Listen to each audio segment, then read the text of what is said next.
कभी आपने सोचा है कि जिन चीजों के लिए हमारे महान पुरुषों ने हमें मना किया, आज उन्हीं चीजों को हम आगे बढ़ाने का काम कर रहे हैं?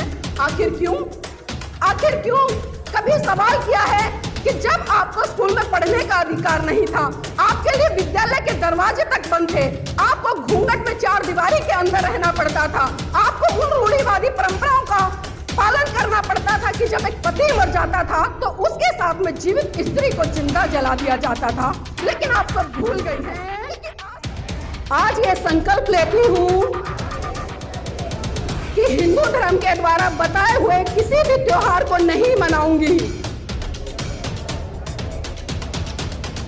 कोई भी पूजा पाठ नहीं करूंगी,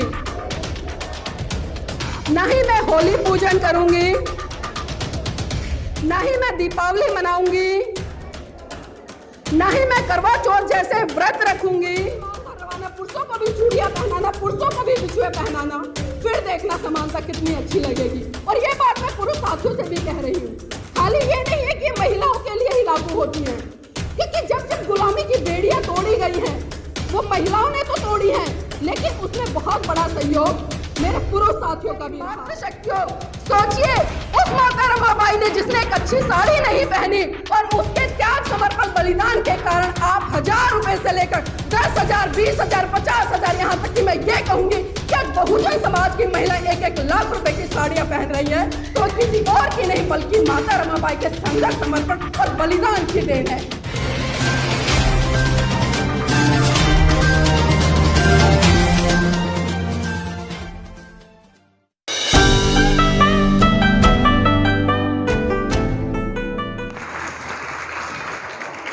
सर्वप्रथम महाकारुणिक तथागत बुद्ध को अपनी संकल्पनाओं के सुमन अर्पित करते हुए समस्त भारतीय नारी के मुक्तिदाता, बहुजनों के मुक्तिदाता, दुनिया का सूरज, ज्ञान का प्रतीक, संविधान के रचयिता परम पूज्य बाबा साहब को सत सत नमन करते हुए बहुजनों को भारत में सत्ता के गलियारों तक ले जाने वाले साहब मान्यवर काशी राम जी को नमन करते हुए बहुजन समाज में पाखंडवाद की नींव को हिलाकर रख देने वाले पेरियार जी को नमन करते हुए और इस देश में शिक्षा की अलग जगाने वाले फूले दंपति माता सावित्री बाई फूले और ज्योतिबा फूले जी को नमन करते हुए और आज जिस तरह से त्याग की मूर्ति माता रमाबाई का हम जन्म दिवस मना रहे हैं, उनको मेरा सादर प्रणाम। और आज के इस कार्यक्रम में उपस्थित सभी बुद्धिजीवी साथियों और खासकर मेरी मातृशक्ति और छोटी छोटी बेटियों को मेरा क्रांतिकारी जय भीम, नमो बुद्धाय। कि एशन विद्या न तपो न दानम, एशन विद्या न तपो न दानम, ज्ञान न शीलम गुणो न धर्मम, ते मृत्यु लोके भुवि भारभूता मनुष्य रूपेण मृगा चरंती। अर्थात आज के समय में जिस व्यक्ति के पास विद्या नहीं है, जो तप नहीं करते, जो दान नहीं करते, जिनका चाल चलन अच्छा नहीं है, जो शीलवान नहीं है, वो इस पृथ्वी पर मनुष्य के रूप में पशुओं की भांति विचरण करते नजर आते हैं। तो आज आप सोच लीजिए, क्या आपको मनुष्य के रूप में सिर्फ इस पृथ्वी पर पशुओं की भांति विचरण करना है, या आपको सही मायने में मनुष्य होकर मनुष्य के द्वारा दिए गए उन कामों को चरितार्थ करना है जिनको कि हमारे तमाम बहुजन महानायक और महानायिका ने यहाँ तक लेकर आए, जिनकी वजह से आज हम स्वतंत्र रूप से और इतने बड़े स्तर पर आज हम माता रमाबाई की जयंती मना रहे हैं। आखिर क्या जरूरत है आज माता रमाबाई की जयंती मनाने की? आखिर क्या जरूरत पड़ी इस विशाल गोष्ठी को आयोजित करने की? आखिर क्या जरूरत पड़ी कि हम उनके संघर्षों को लेकर आज चर्चा करें? जरूरत है, बहुत बड़ी जरूरत है, क्योंकि आज जिस तरह से भारत देश का जो सिनेरियो बना हुआ है, हम देख रहे हैं कि जितने हमारे महान पुरुषों ने काम किए, आज कहीं ना कहीं उन महान पुरुषों के काम को मिट्टी के नीचे गड्ढे में धकेलने का काम तथाकथित सरकारें कर रही हैं। तो आज जरूरत हो जाती है कि हमारे समाज की बहन बेटियों को अपने महान पुरुषों को पढ़ने की, समाज में जितनी भी तमाम वीरांगनाएं रही, चाहे मैं माता सावित्री बाई फूले की बात करूं, माता रमाबाई की बात करूं, या तमाम बहुजन समाज में जन्मी फातिमा शेख जैसी वीरांगनाओं की बात करूं, तो आज जरूरत है मेरे समाज की बहन बेटियों को उनको पढ़ने की, उनकी बातों को जानने की और उनकी बातों को जानकर मनोसात करने की और उनको जन जन तक प्रचारित करने की। लेकिन विडंबना है कि आज मेरे समाज की महिलाएं जागरणों में तो जाकर बैठ जाती हैं, जागरणों में जाकर बैठ जाती हैं, घंटे घंटे अपने बर्बाद करती हैं। ब्राह्मणवादी व्यवस्था के तहत जितने भी आपको त्योहार दिए हैं, आप उन त्योहारों पर अपना पैसा खर्च करती नजर आती हैं। लेकिन कभी आपने सोचा है कभी आपने सोचा है कि जिन चीजों के लिए हमारे महान पुरुषों ने हमें मना किया, आज उन्हीं चीजों को हम आगे बढ़ाने का काम कर रहे हैं? आखिर क्यों? आखिर क्यों? कभी सवाल किया है कि जब आपको स्कूल में पढ़ने का अधिकार नहीं था, आपके लिए विद्यालय के दरवाजे तक बंद थे, आपको घूंघट में चार दीवारी के अंदर रहना पड़ता था, आपको उन रूढ़िवादी परंपराओं का पालन करना पड़ता था कि जब एक पति मर जाता था तो उसके साथ में जीवित स्त्री को जिंदा जला दिया जाता था। लेकिन आप सब भूल गई हैं, क्योंकि आज संविधान के माध्यम से आपको, परम पूज्य बाबा साहब के माध्यम से आपको तमाम वो हक अधिकार मिल गए जिनसे कि आप अपना जीवन संपन्न तरीके से जी रही हैं। लेकिन कभी भी इतिहास में जाकर आप ये नहीं सोचती कि अगर इस देश की महिलाएं, इस देश के महान पुरुष आप लोगों के लिए संघर्ष नहीं करते तो शायद आज आप इतने अच्छे अच्छे कपड़े पहनकर यहाँ पर नहीं बैठी होती। माता रमाबाई के जीवन संघर्ष से जुड़ी हुई मैं उस घटना का वर्णन जरूर करना चाहूंगी। बात उस समय की है जब परम पूज्य बाबा साहब पीएचडी की डिग्री लेकर महाराष्ट्र लौटे और महाराष्ट्र के लोगों ने परम पूज्य बाबा साहब के लिए एक भव्य कार्यक्रम का आयोजन किया और बहुत हर्षोल्लास का माहौल था। जब ये बात माता रमाबाई को पता चली कि मेरे साहेब महाराष्ट्र आने वाले हैं और महाराष्ट्र के लोगों ने एक भव्य कार्यक्रम का आयोजन किया है, तो उनकी खुशी का ठिकाना नहीं रहा। लेकिन विडंबना, माता रमाबाई के पास में एक भी ऐसी साड़ी नहीं थी कि जिस साड़ी को वो पहनकर बाबा साहब के सत्कार सम्मान समारोह में जा सके। लेकिन माता रमाबाई को याद आया कि एक बार साहू जी महाराज जी ने सम्मान स्वरूप परम पूज्य बाबा साहब को एक पगड़ी भेंट की थी और माता रमाबाई ने ट्रंक में रखड़ी हुई उस पगड़ी को निकाला और जो उनकी साड़ी फटी हुई थी उसके ऊपर लपेटकर वो बाबा साहब का सत्कार देखने के लिए पहुंची। अब आप सोच सकते कि जिस महिला के जीवन साथी का सत्कार हो रहा है उसको मंच पर होना चाहिए, लेकिन माता रमाबाई मंच पर नहीं थी।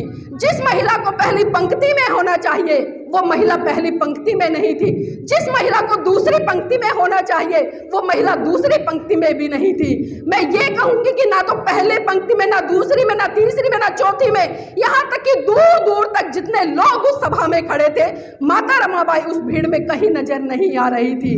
माता रमाबाई कहाँ खड़ी थी आपको जानकर आश्चर्य होगा।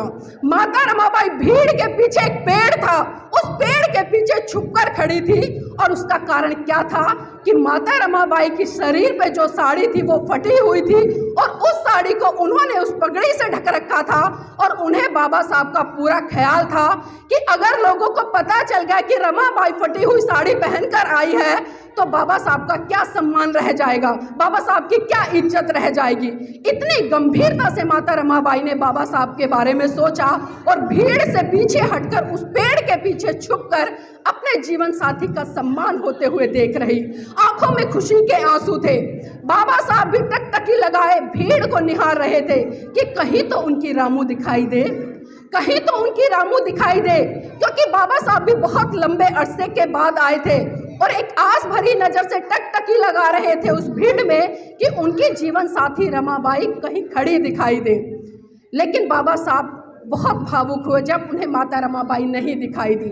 लेकिन अचानक जब बाबा साहब की नजर उस पेड़ के पीछे गई, उन्होंने देखा कि एक स्त्री छुपके से पेड़ के पीछे से उन्हें निहार रही है, तो बाबा साहब समझ गए, बिना बोले बिना देखे ही बहुत कुछ समझ गए कि ये तो मेरी रामू है। और जो पेड़ के पीछे खड़ी है, क्यों खड़ी है, इसका कारण भी बाबा साहब समझ गए।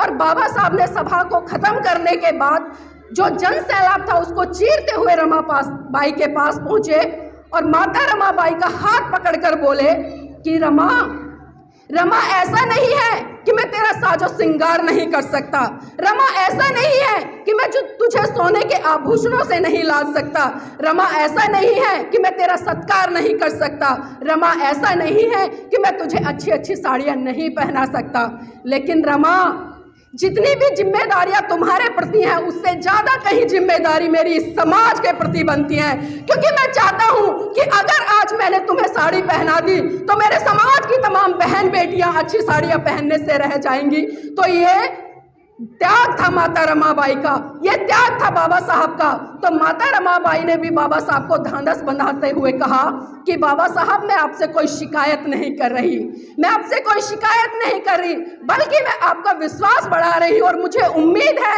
और मैं आपका हौसला बुलंद करती हूँ कि आपने मुझसे पहले इस दबे कुचले शोषित समाज के बारे में सोचा और मैं आपके साथ में कंधे से कंधा मिलाकर चलने के लिए तैयार हूँ।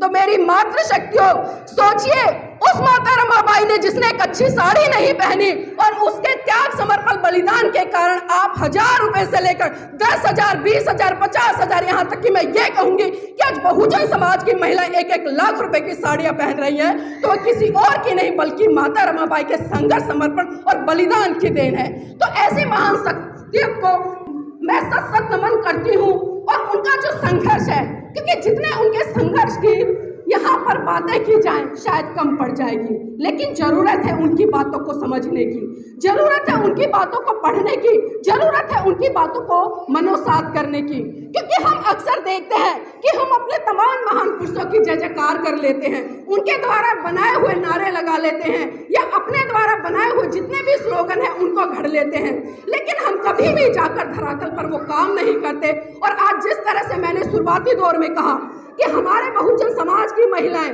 तमाम उन पाखंडवाद, रूढ़िवादी परंपराओं में आज भी जकड़ी हुई हैं, जिन परंपराओं, जिन कर्म कांडों से हमारे महान पुरुषों ने हमें निकलने का काम किया। मैं थोड़ा सा यहाँ पर चर्चा करना चाहूंगी क्योंकि इतनी ज्यादा महिलाएं बहुत कम मुझे इस बौद्ध बिहार में दिखाई देती हैं।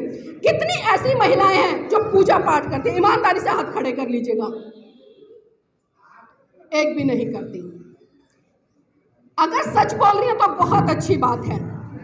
अब मुझे एक बात बता दीजिए, एक बार हाथ खड़े कर लीजिए सारी महिलाएं यहाँ पर जितनी बैठी हैं, एक बार ऊपर हाथ कर लीजिए महिलाएं, दोनों हाथ। अब आप देखिए आपके हाथों में चूड़ियां दिखाई दे रही हैं और उधर मेरे पुरुष साथी भी बैठे हैं, लेकिन किसी के हाथ में चूड़ी दिखाई नहीं दे रही। इसका क्या कारण है? कभी सोचा है, कभी सोचा है आपने कि आप चूड़ियां पहनते हैं लेकिन पुरुष नहीं पहनते? लेकिन स्कूल से लेकर कॉलेज तक हमें एक मुहावरा पढ़ाया जाता है। चूड़ियां किसका प्रतीक होती हैं? महिलाएं बताएं, क्योंकि महिलाओं ने पहन रखी हैं। किसका प्रतीक होती है चूड़ियां? जो बेटियां स्कूल में जाती हैं वो बताएं, किसका प्रतीक होती है चूड़ियां? नहीं पता? बताओ बेटा।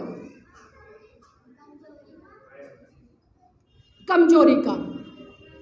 लेकिन मैं बता दूं कि चूड़ियां कायरता का प्रतीक होती हैं, कमजोरी का प्रतीक होती हैं, बुज़दिली का प्रतीक होती हैं।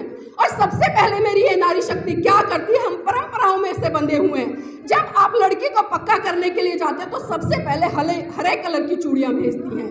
आप खुद उस महिला को गुलाम बना रही हैं और जब आपके आस पड़ोस में कहीं लड़ाई हो जाती है, आपके पुरुष चुपचाप घर में आकर बैठ जाती हैं, तो आप ही उन पर झुंझला कर कहती हैं कि आपके बस की कुछ नहीं है, घर में जाइए और चूड़ियां पहनकर बैठ जाइए। बोलती है ना ऐसा?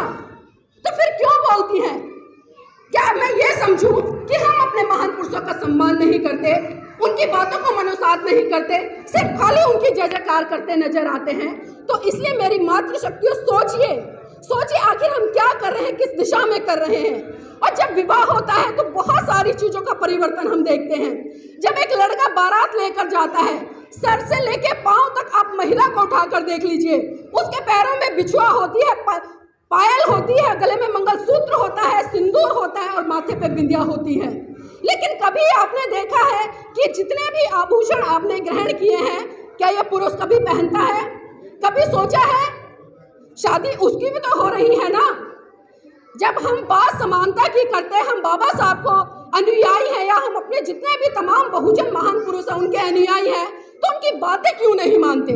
अगर हम बात समानता की करते हैं ना, तो अब की बार याद रखना, क्योंकि मैं इसलिए कह रही हूँ, हम बाबा साहब की जय जयकार तो लगा लेते हैं, आज माता रमाबाई के त्याग समर्पण की बात कर रहे हैं, लेकिन उन्होंने जो किया आखिर वो किस लिए किया?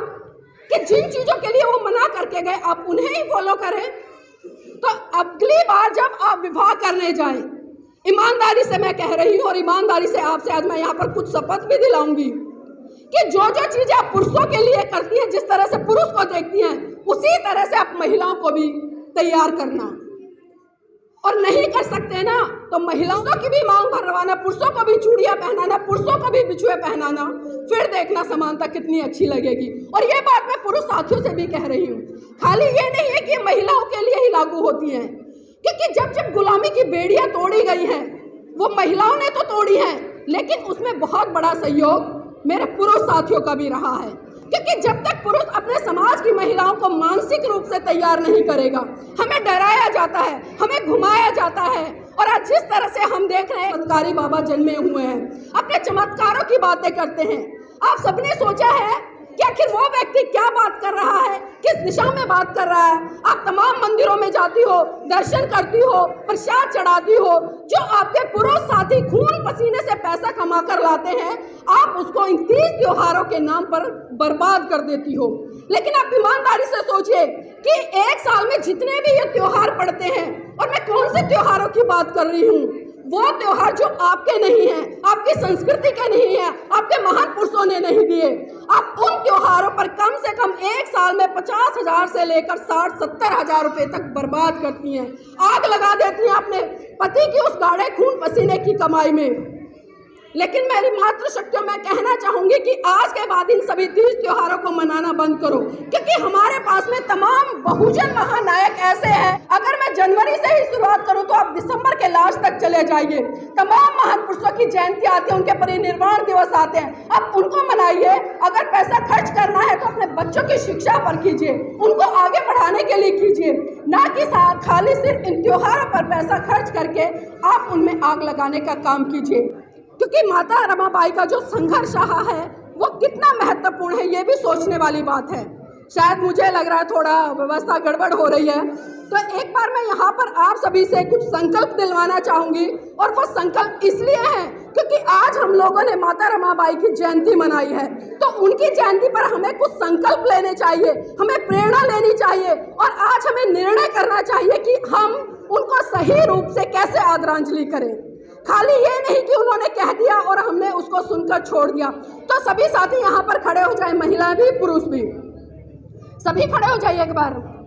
और एक बात ध्यान रखना ईमानदारी से, जो मैं बोलूंगी अगर उसको फॉलो कर सकते हैं तो ही शपथ ग्रहण करना, वरना छोड़ देना। मैं आज ये संकल्प लेती हूँ कि हिंदू धर्म के द्वारा बताए हुए किसी भी त्योहार को नहीं मनाऊंगी, कोई भी पूजा पाठ नहीं करूंगी, ना ही मैं होली पूजन करूंगी, ना ही मैं दीपावली मनाऊंगी, ना ही मैं करवा चौथ जैसे व्रत रखूंगी, ना ही मैं किसी तरह के 30 त्योहारों को बढ़ावा दूंगी। और जितने भी बहुजन समाज के महान पुरुष हमें मार्गदर्शन देके गए हैं, उन पर मैं चलने का काम करूंगी। और आज के बाद कमजोरी और गुलामी और कायरता का प्रतीक इन चूड़ियों को भी नहीं पहनूंगी। और आज के बाद जो हमारे गले में ये मंगलसूत्र है, इसको पहले पढ़ लेना कि मंगलसूत्र होता क्या है, इसको भी नहीं पहनूंगी। देख रही हूं दिल से बातें नहीं निकल रही है। मैंने पहले कहा अगर कर सकते हो तो संकल्प लीजिए, क्योंकि वही बातें आ जाएंगी कि सिर्फ खाली हम जय जयकार तक सीमित रह जाते हैं, लेकिन अपने महान पुरुषों की विचारधारा को मनुष्यात नहीं करते हैं। तो बस मेरा यही कहना है कि जितने भी कर्म कांड है, पूजा पाठ है, उनको हम नहीं करेंगे। और जो ब्राह्मणवादी व्यवस्था के तहत हम पर जो चीजें लाद दी गई हैं, उनको हम सरे से नकारते हैं और इनका कभी भी हम पालन नहीं करेंगे। जय भीम। अब बैठ जाओ।